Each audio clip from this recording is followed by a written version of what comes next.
రాసాం. దానమ్మ పేరు, జెసి పేరు అంతా రాసేసాం. మేము మామకు చూపిస్తాం. రైట్. జెసి, దానమ్మ, కేతనత్త, తాత, నానమ్మ, నాన్న అంతా రాసేమ్మా.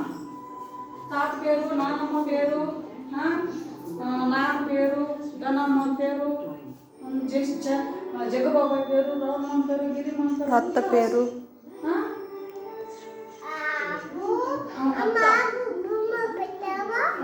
శ్వేత అత్త రాసేయి. నువ్వు ఫస్ట్ పేర్లు రాసి నేను మళ్ళీ బొమ్మ వేస్తా.